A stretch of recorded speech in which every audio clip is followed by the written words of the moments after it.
العزيز الجبار والرحيم الغفار غافر الذنب وقابل التوب والصلاة والسلام على من أرسله الله كافة للناس بالتبشير والإنذار وعلى أصحابه الأصفياء الأخيار ما دامت السماوات والأرض وما تعاقبت الظلمات والأنوار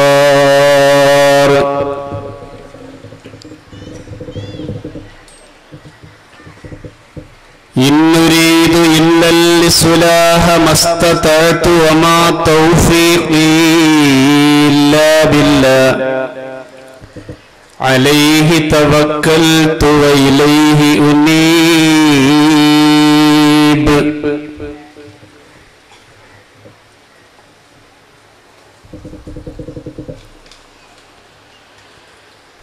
ولدتك أمك يا ابن آدم باكيا والناس حولك يضحكون سرورا واجهد لنفسك أن تكون إذا بكوا في حال موتك ضاحكا مسرورا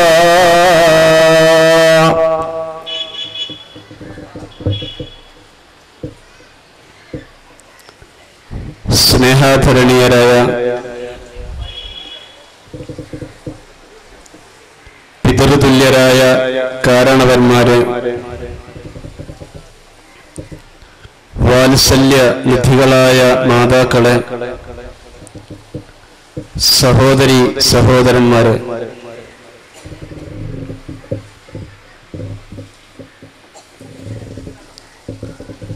ഇസ്ലാമിക കുടുംബം എന്ന വിഷയവുമായി ബന്ധപ്പെട്ട്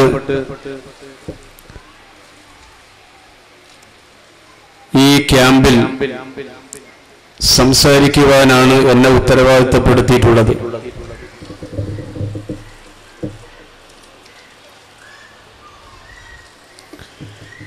വളരെ വിശാലമായ ഒരു വിഷയമാണിത്. അതുകൊണ്ട് തന്നെ പരിമിതമായ ഈ സമയത്തിൽ എവിടെ നിന്ന് തുടങ്ങണം, എവിടെ കൊണ്ടുപോയി അവസാനിപ്പിക്കണം എന്ന ഒരു ധാരണ തീരെ ഇല്ലാതെയാണ് ആരംഭിക്കുന്നത്. ലുബ്ധ കൂടാതെ വിഷയം അവതരിപ്പിക്കും. എപ്പോൾ സിഗ്നൽ കിട്ടുന്നുവോ ആ നിമിഷം നിർത്തും. ആ ഒരു നയമാണ് ഇപ്പോൾ സ്വീകരിക്കാൻ ആഗ്രഹിക്കുന്നത്.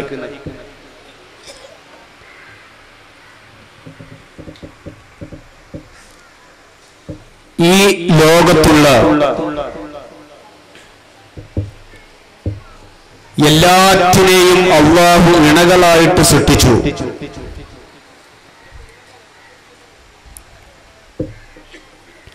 മനുഷ്യരിൽ ഇണകളുണ്ട്, പറവകളിൽ ഇണകളുണ്ട്, വന്യജീവികളിൽ ഇണകളുണ്ട്, ഉരകങ്ങളിൽ ഇണകളുണ്ട്, ഷഡ്പദങ്ങളിൽ ഇണകളുണ്ട്, കൃമികീടങ്ങളിലും ഇണകളുണ്ട്.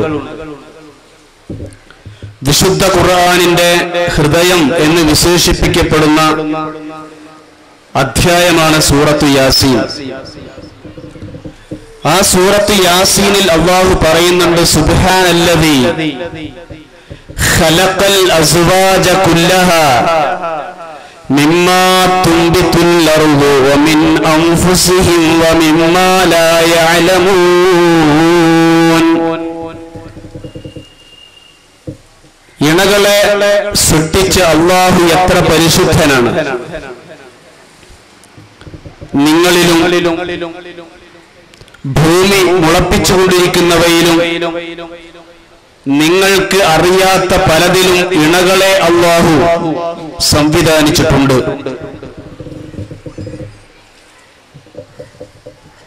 ഇപ്പൊ ഞാൻ ഈ സംസാരിക്കുന്ന ഈ മൈക്രോഫോൺ, ഇത് നിങ്ങൾക്കൊക്കെ ഒരൊറ്റ വയറേ ഇവിടെ കാണുള്ളൂ. പക്ഷെ ഇതിന്റെ ഉള്ളിൽ രണ്ടെണ്ണം ഉണ്ട്. അതിന് പോസിറ്റീവ് എന്നും നെഗറ്റീവ് എന്നും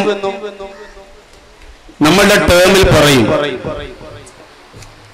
പക്ഷെ അള്ളാഹുവിന്റെ ഭാഷയിൽ, വിശുദ്ധ ഖുർആന്റെ ഭാഷയിൽ അസ്വാജാണ് ഇതിന്റെ ഉള്ളിലുള്ളത്. ആ രണ്ട് സൗജികളുള്ള സംഗമം നടന്നാലേ എന്റെ ഒച്ച നിങ്ങൾക്ക് വലിയ രൂപത്തിൽ കേൾക്കാൻ കഴിയുള്ളൂ. ഈ കുടുംബജീവിതം വളരെ സമാധാനപൂർണമാണെങ്കിലേ എന്റെ ശബ്ദം ക്രമത്തിൽ നിങ്ങൾക്ക് എത്തുള്ളൂ. അവർക്കിടയിൽ എന്തെങ്കിലും അസ്വാരസ്യങ്ങൾ ഉണ്ടെങ്കിൽ എന്റെ ശബ്ദവും ഇടറും. നിങ്ങളെല്ലാവരും അസ്വസ്ഥരാകും. അപ്പൊ ഈ കുടുംബജീവിതം പ്രസംഗം കഴിയുന്നത് വരെ സമാധാനപൂർണമായി പോകണം. ഫാൻ കറങ്ങുന്നതിന് എങ്ങനെയാണ്? രണ്ട് വയറുണ്ടാവും, പോസിറ്റീവ് നെഗറ്റീവ്. ലോകത്തുള്ള പലതിലും അല്ലാഹു അങ്ങനെ വെച്ചിട്ടുണ്ട്. SSLCക്ക് പഠിക്കുമ്പോ എന്റെ അധ്യാപകൻ സസിമാഷ കയ്യിൽ നിന്ന് ധാരാളം അടി വാങ്ങിയ ഒന്ന് പരാഗണത്തിന്റെ നിർവചനം പറഞ്ഞിട്ടാ. എങ്ങനെ പറഞ്ഞാലും തെറ്റും. മൂപ്പരടിക്കും, ഞാൻ പറയും, വീണ്ടാമതും അടിക്കും, വീണ്ടാമതും പറയും. അങ്ങനെയാണ്. അപ്പൊ പരാഗിയിൽ നിന്നും പരാഗരേണുക്കൾ പരാഗണ സ്ഥലത്ത് പതിക്കുന്നതിനെ പരാഗണം എന്ന് പറയുന്നു. അന്നത്തെ അടിന്റെ ഊക്കൊണ്ട് ഇന്നോളം മറന്നിട്ടില്ല. വൈക്കം മുഹമ്മദ് ബഷീറിന്റെ പൂവമ്പഴത്തിലെ കഥാപാത്രം പോലെ ഇന്നും മറക്കാതെ കാത്തു സൂക്ഷിക്കുകയാണ്. പരാഗിയിൽ നിന്നും പരാഗരേണുക്കൾ പരാഗണ സ്ഥലത്ത് പതിക്കുന്നതിനെ പരാഗണം എന്ന് പറയും. അത് അന്യപൂവിലെ പരാഗിയിലാണെങ്കിൽ പരാഗണം എന്ന് പറയുന്ന. അപ്പൊ ഈ ചെടികൾക്കിടയിൽ അങ്ങനെ ഇണകൾ എന്ന സംവിധാനമുണ്ട്. നൂഹ് നബി അലൈഹിസ്സലാത്തു വസ്സലാമിന്റെ കാലത്ത് ശക്തമായൊരു വെള്ളപ്പൊക്കം ഉണ്ടായി. ആ നേരത്ത് നൂഹ് നബിയോട് വെള്ളപ്പൊക്കത്തിന്റെ തൊട്ട് മുമ്പായി അള്ളാഹു പറയുന്നുണ്ട്, നൂഹേ, നിന്റെ ആ കപ്പലിലേക്ക് എല്ലാറ്റിനെയും ഇണകളായിട്ട് എടുത്തു വെക്കണം. എല്ലാറ്റിനെയും ഇണകളായിട്ട്. കാരണം ഇണകൾ എന്നത് ഈ ലോകത്തിന്റെ നിലനിൽപ്പിന് അനിവാര്യമായ ഒന്നാണ്. അതുകൊണ്ട് ആ ഒരു പ്രളയത്തോടുകൂടി ഒന്നാകെ